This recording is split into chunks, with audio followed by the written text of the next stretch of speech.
Hi, everyone. My name is Gary Powell. I'm the Executive Director of the Caregiver Foundation, and I'm so glad to join you at this Caregiver Support Group meeting.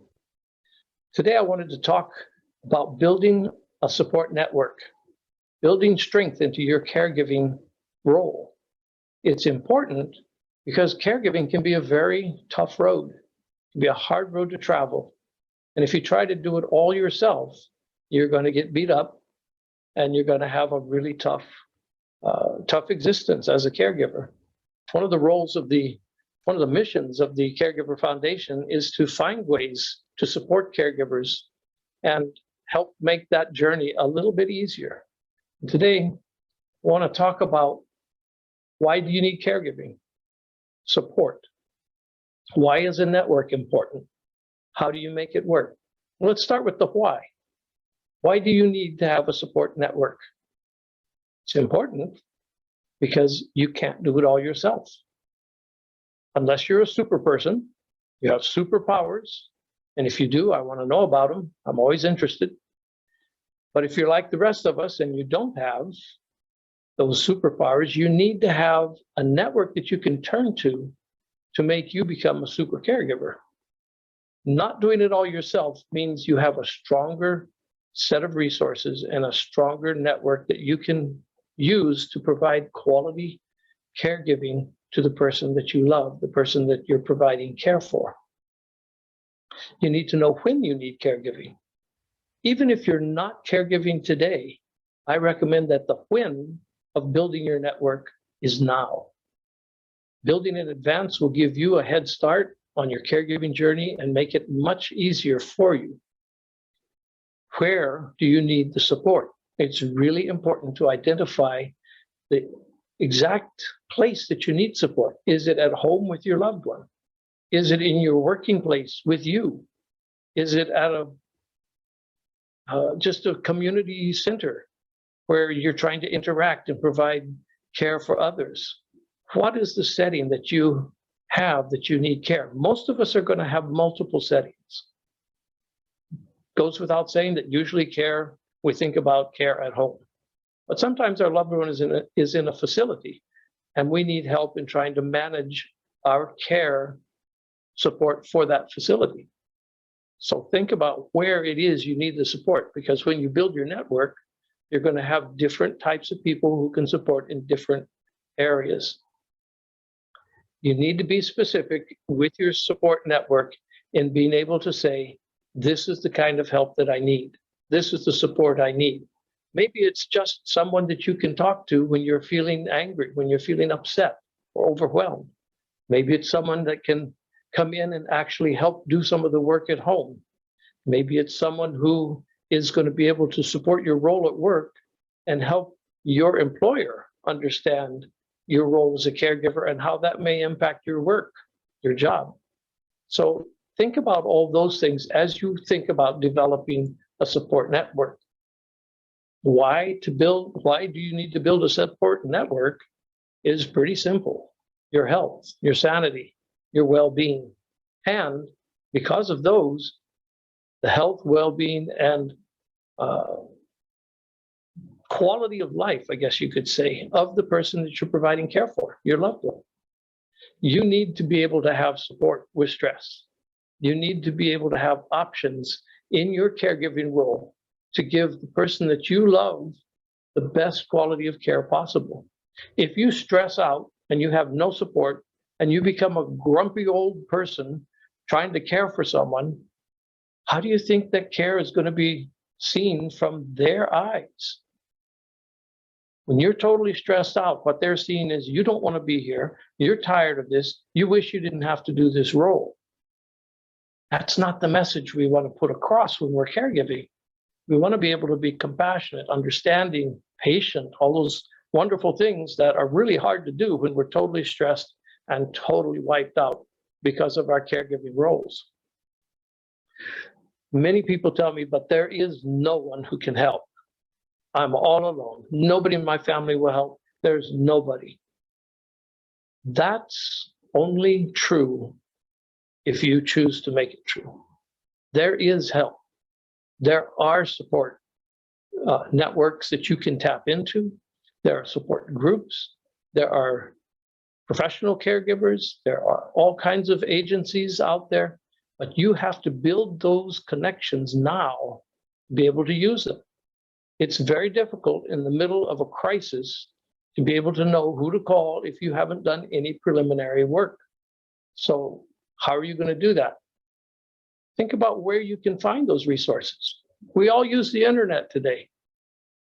I find it fascinating, but it's also very addictive because you can keep digging deeper and deeper and deeper on any subject you can think of. That's true with caregiving and caregiving resources. You want to look for those that you're going to actually be able to use. At the end, I have some suggestions on some resources that you can use online. But there are also the city and counties area agencies on aging, sometimes called the ADRC, Aging, Disability, and Resource Centers. Each county in Hawaii has one of those. They have tremendous resources available, information, connections. Your hospital has a whole social work department that does nothing but find resources for patients that are being discharged. Don't hesitate to call them up and ask for help, ask for suggestions on building your network. Some churches, not many, but a few churches have aging programs where they're building networks and libraries to help people in their church. Don't hesitate to ask your place of worship if they have a program that you can tap into. There are things like caregiving agencies who provide professional caregivers that come into homes. You can actually ask them for specific reasons. Last week, I had someone ask me for a referral to an agency who would be able to come into the home and teach them first aid and transfer techniques for a caregiver. So they called up this agency, paid for an hour for an RN to come into their home and teach them hands-on care in those two specific areas. They were wonderful. I got a call back saying, oh, this is fantastic. I don't have to ruin my back. I got such great help. That's a terrific kind of resource. Don't forget your family and friends. Some of them are caregivers. Some of them will be able to give you ideas and resources. And then don't forget your support group.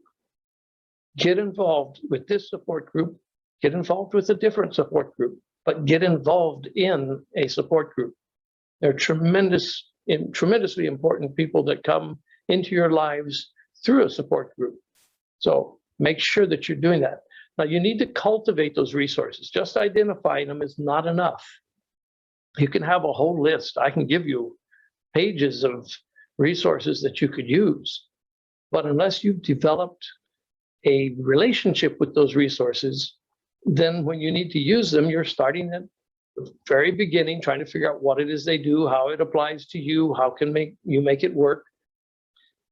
That's not stuff you need when you want to really get active in using your network. You want to already have a relationship built. So don't have too many resources, but make sure the ones that you do put in your network are ones that you're very familiar with. You know who they are, what they do, how they do it, what are their costs, or what are their qualifications for doing certain things. Sometimes there's qualifications for the person asking for support. So you need to know those in advance so you don't spend time calling an agency or some support resource only to have them say, oh, I'm sorry, you don't qualify for this service. You want to make sure that that kind of research is already taken care of. And then look for ways that you can be a resource to other people. They need help too. As you build your expertise as a caregiver, you're going to be a valuable resource for someone else. Please make yourself available as much as you can, not too much, or you'll become a professional caregiver and not have time to take care of the person that you're providing care for. It's so important when you're looking for support that you identify exactly what support you need. You need to identify what the need is. Is it housing? Is it meals? Is it transportation? Is it companionship? Is it medical? Is it help with the activities of daily life? What is it that you really think your caregiving network needs to be able to provide you? This is where you need to make a list. Make a list of all the different aspects of caregiving that you think you're really going to need some help with. Then use that list to identify the resources. And once you find out how they can help, you'll be able to say they can help with transportation. This agency provides help for people to go to the doctor. This agency provides help with someone coming into the home to help clean. What is it that you need help with? Be specific. People find it very difficult to provide help when they don't know what that help is, what the help is needed. So, especially with friends and family, you don't want to go out saying, oh, there's nobody to help. And somebody turns around and says, I'll help you. And you say, oh, that would be so nice. That conversation didn't help anybody. Didn't help you, didn't help them. If you turned around and said, you know, if you could, what I could use help with is somebody just to heat up the food Thursday night and serve mom and dad so I can sit outside and watch the sunset. That's specific. That's how you need to be when you're defining the help that you want. You'll be amazed how many people will say, when you're that specific, I can help. I could do that. So don't hesitate. Now, one thing, our culture says we should do it ourselves. We shouldn't ask for help. When anybody asks, how's it going? We go, oh, it's fine. Everything's great. Everything's wonderful. Thank you. It's not.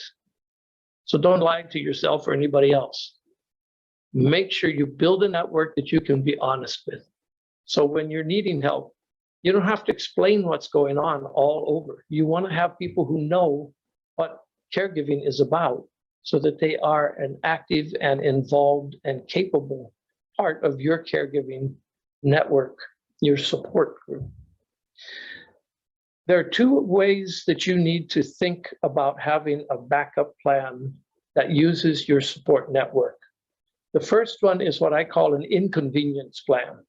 These are people who can step in and do things at the drop of a hat when you need help because you're late from work, because your car had a flat tire, because the stove didn't work tonight. Those things are inconveniences. They're frustrating, they're irritating, they upset the plan. And you need a network that can help step in, bring over some hot food, pick you up at the work and bring you home, whatever that is. Those, we call them minor kind of inconveniences, but they're major when you're caregiving, but they're not life-threatening. Life-threatening falls under the disaster plan. That's a more professional set of network connections. What do you do as a caregiver if a hurricane strikes? Hopefully you're prepared. We do a whole workshop on preparing for these disasters. But you need to have a network of support that you can turn to in the case of a natural disaster, in the case of a pandemic like we're in the case of who knows what, something that would threaten the life and well-being of the person that you love and are trying to provide care for. Those individuals, that part of your network is typically going to be filled with more professional caregivers, more professional suppliers of needs than perhaps your friends and family or other non-professional caregivers. So it's important to know that there are two ways to look at your support network. You have inconvenience and you have disaster. Make sure you've planned carefully and built your network to provide both of those. Now, all of this is not going to help you one bit if you're not organized. I'm not the most organized person in the world. If I don't have a calendar, I'll just double book things all day long and get into all kinds of trouble because I have too many appointments trying to fit into the same hour. Organization as a caregiver is the key to providing good care. Use a calendar. I recommend using an online calendar so you can have it wherever you are. But if that gives you trouble, go back to the daily planner. Pen and paper is fine. Make sure, though, that you use it. You need to know what your schedule is. You need to know what the caregiving schedule of needs, what that has for your calendar. You need to be able to share the calendar with someone who's asking if they can help.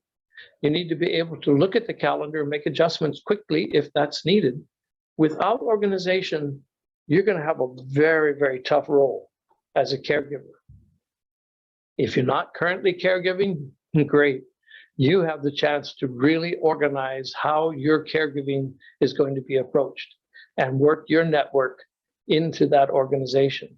You'll be way ahead than most of us who have kind of gotten into caregiving by accident almost. I like to say that caregiving for most of us starts with a phone call at night that says, something's wrong with mom. Boom, our whole world changes. So if you're coming in before the caregiving emergency, that's a wonderful thing for you. Be prepared, get organized. Now, some of the resources that I've found very useful are online and Hey, they're Josh, available to anybody. can you hear me now? I beg your pardon? Okay, sorry, something crossed over. There's a free caregiver network. A free caregiver notebook. And I have to read this to you. It's available on springwell.com. That's spring, like the water spring, well.com/resource/caregiver. This is a free notebook. You have to sign up for their newsletter or something, but it's really a useful thing. It's got lots of forms in there. It's got lots of ways to organize and can make it real easy for you to develop your own caregiving notebook guide. My favorite resource is called Lots of Helping Hands, and that's lots, Lots, helpinghands.com.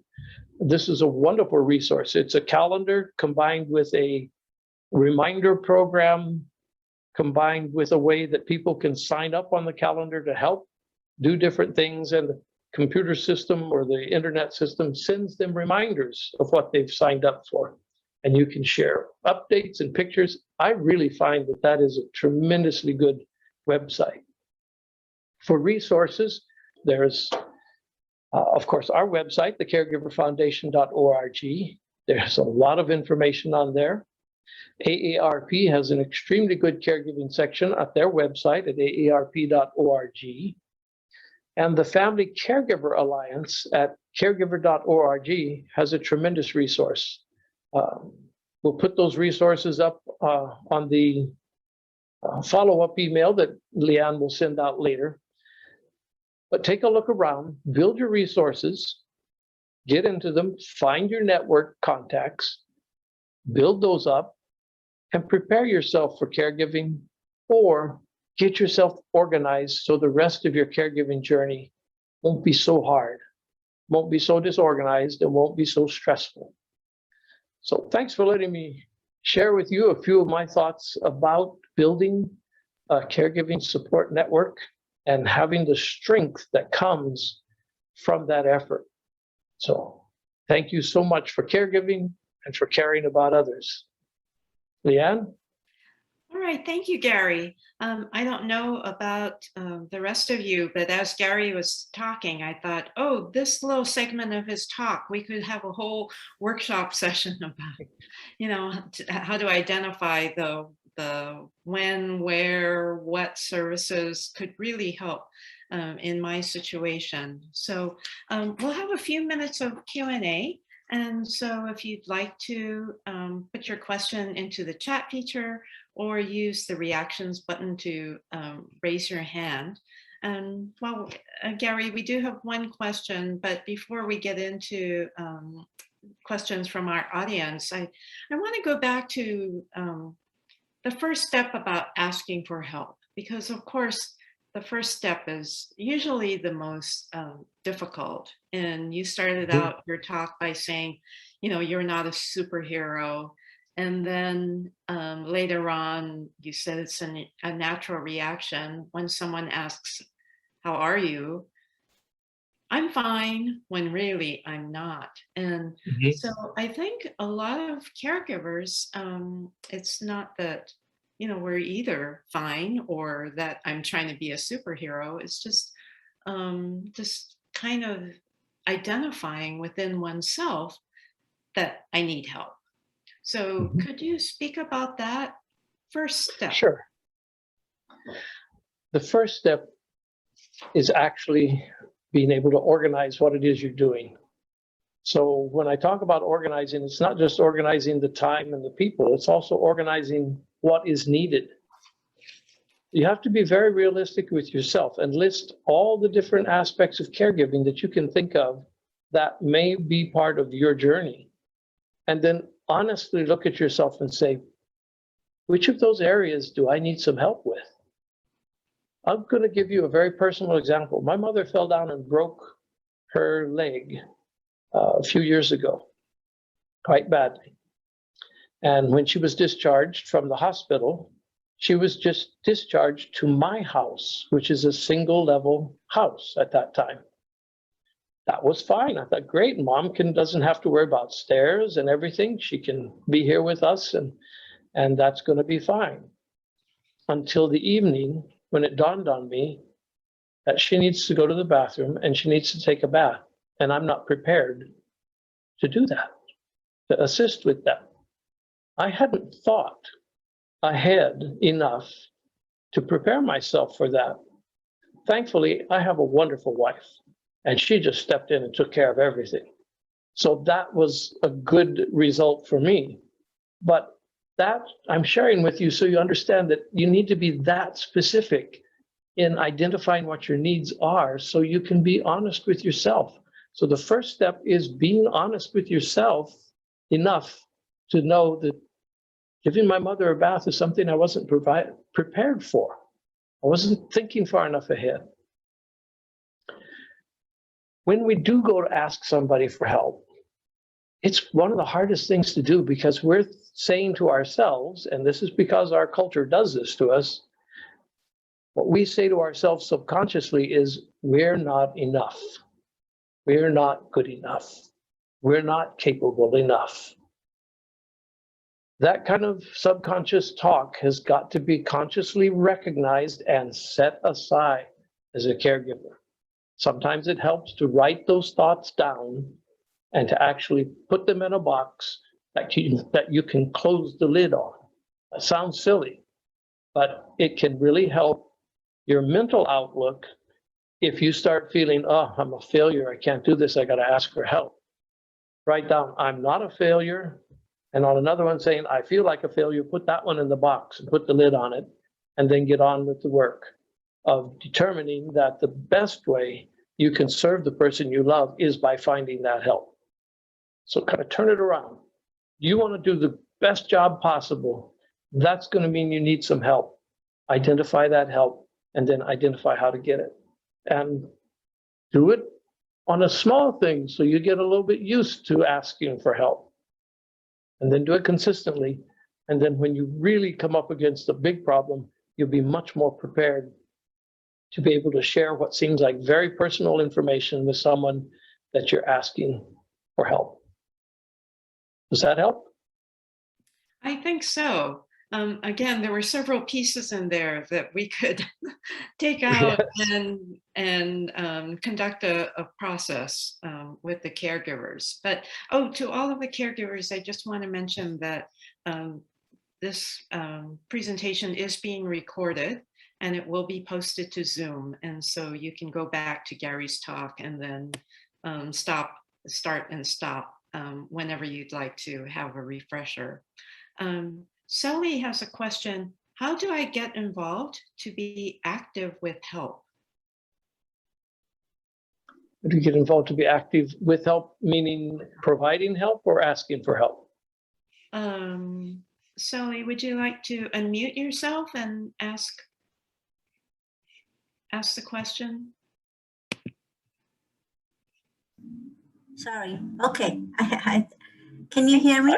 Yeah. Yes. Perfect. Thank Well, you. I think with both, need help, okay. and yes, it is so complex. Sometimes it's hard to have it all clear. When you really working at the same time, I need help, I know, but I just cannot identify what would it be easier for me. How can I get it, the resource fast? What I'm thinking is, can I get involved with like the Caregivers Foundation and somehow put some hours or volunteer so that I can get involved more, so that I know what to ask, or I know how to start, whether helping more or asking more, Mhm. both, yeah. Okay, so kind of looking for ways to actually become a resource for others.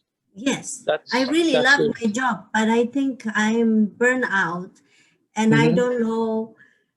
I'm a little bit confused now because I just feel I have the passion for it, a lot of passion. I cannot escape from it, but at the same time, I feel really burned out, and Mhm. I need help to just keep the courage to do it more because I Mhm. really love my job. I don't, um, that's Okay. why. Okay. Thank you. Let me see if I can speak to that a little bit.